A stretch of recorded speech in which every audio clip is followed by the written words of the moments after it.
ইস, আমি যদি আগে জানতাম এত ভালো চিকিৎসা আমি পাবো, তাহলে কখনোই আমি রংপুর মেডিকেলে চিকিৎসা করাইতাম না বাচ্চার।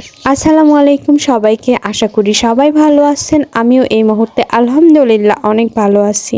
মানুষ ভীষণ খারাপ থাকতে পারে তখনই যখন তার আপনজন প্রিয়জন নিজের পেটের বাচ্চা অসুস্থ থাকে। আমি কিছুদিন আগে ভীষণ খারাপ ছিলাম। কারণটা হচ্ছে ব্রঙ্কাইটিস নামে একটা কাশিতে আমার বাচ্চাটা খুবই অসুস্থ হয়ে পড়ছিল, যার কারণে তাকে রংপুর মেডিকেলে ভর্তি করানো কথা বলেছিল ডক্টরের কথা অনুযায়ী আমরা রংপুর মেডিকেলে ভর্তি করাইলাম। তারপরে যে পরিস্থিতিটা ফিল করলাম সেটা হয়তো বা বর্ণনা করে আমি বুঝাইতে পারবো না, যে সেখানকার ট্রিটমেন্ট অ্যান্ড পরিবেশ পরিস্থিতি এবং ওয়াশরুমের অবস্থা এত জঘন্য ছিল যা বলার মতো না।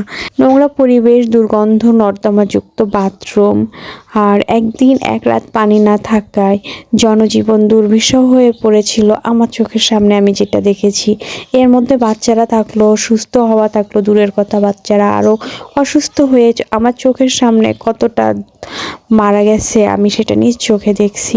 আমি ধরেই নিয়েছিলাম আমার বাচ্চাটা টিকবে কিনা। খুবই ঘাবড়ায় পড়ছিলাম যে আসলে ভালো ট্রিটমেন্ট কোথায় পাবো। তো রংপুর মেডিকেলে একজন নার্স, যিনি আমার আপু হয়, কবিতা আপু রিকোয়ারমেন্টে আমরা ভর্তি করাইলাম মা ও শিশু হাসপাতালে। এটা লোকেশনটা আমি পরে জানিয়ে দিচ্ছি। এটা হয়েছে যে আমি খুব ভালো একটা ফিল করছি এবং ভালো ট্রিটমেন্ট পেয়েছি।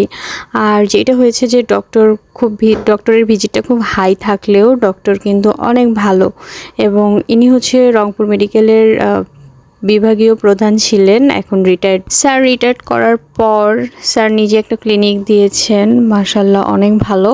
তো এখানে এসে আমরা খুব মহান আল্লাহ তাআলা আমার বাচ্চাটাকে বাঁচিয়ে দিয়েছে এবং আল্লাহর রহমতে আমার বাচ্চাটা সুস্থ আছে। সবাই দোয়া করবেন আমার বাচ্চার জন্য।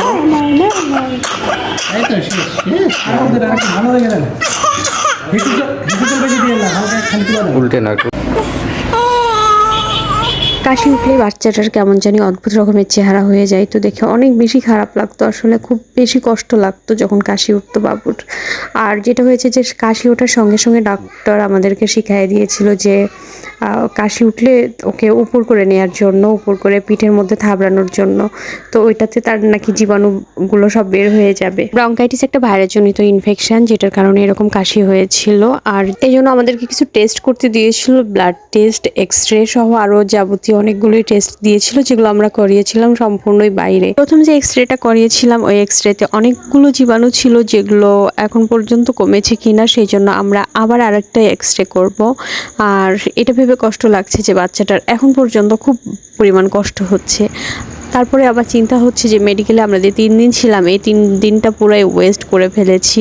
আমি বলছি না যে রংপুর মেডিকেলে চিকিৎসা হয় না, কিন্তু আসলেই আমরা সেইভাবে পাইনি। আর ওখানকার অস্বাস্থ্যকর পরিবেশ এবং বেশি মানুষজন দেখে আমার মাথায় খারাপ হয়ে গেছিলো। আর আমাদের সবগুলো টেস্ট করানো হয়েছিল জেনারেল ডায়াগনস্টিক সেন্টার থেকে। এটা লোকেশন হচ্ছে ধাপ মেডিকেল মোড়ে, যেটা হচ্ছে সেন্ট্রাল হাসপাতালের অপোজিট। সবগুলো টেস্ট করানোর পর ডক্টরকে রিপোর্ট দেখাইছি, ব্লাড রিপোর্ট আলহামদুলিল্লাহ ভালো এসেছে। আর এক্স-রেতে যেটা এসেছে যে অনেকগুলো ইনফেকশন এখনও আছে আর পেটে অনেক গ্যাস। যাই হোক, এখনও কিন্তু ট্রিটমেন্ট চলবে, ইঞ্জেকশন চলবেই। আর একটা খুব বেশি গুরুত্বপূর্ণ কথা হচ্ছে যে ওর কিন্তু ক্যানুলা 5 দিন হওয়ার পরে বাবু খুবই কান্নাকাটি শুরু করেছিল। আর আমি তো একটুও বুঝতে পারিনি, আমরা কেউই বুঝিনি অতটা যে কিসের জন্য কান্না করতেছে।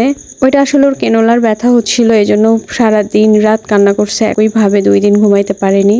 তো তারপরে নার্সকে বলার পর নার্স সেটা খুলে দিয়েছে। আপনারা খেয়াল রাখবেন যে এরকম অবস্থায় যেন 3 দিন 4 দিনের বেশি ক্যানুলা না থাকে, অপোজিট হাতে যেন ফুটে দেয়। এর মধ্যে তো আমাদের সংসার পুরো এখানে সাজানো হয়ে গেছে। আর আমাদের যেহেতু আজকে 7 দিন হয়ে গেছে, ওরাল ওষুধ দিয়ে আমাদেরকে ছেড়ে দিবে, সেই জন্য আমরা ডক্টরের জন্য অপেক্ষা করতেছি। আর এখানে আমাদের সবকিছু গোছানো হয়ে গেছে, আমরা ডক্টর দেখাই চলে যাব।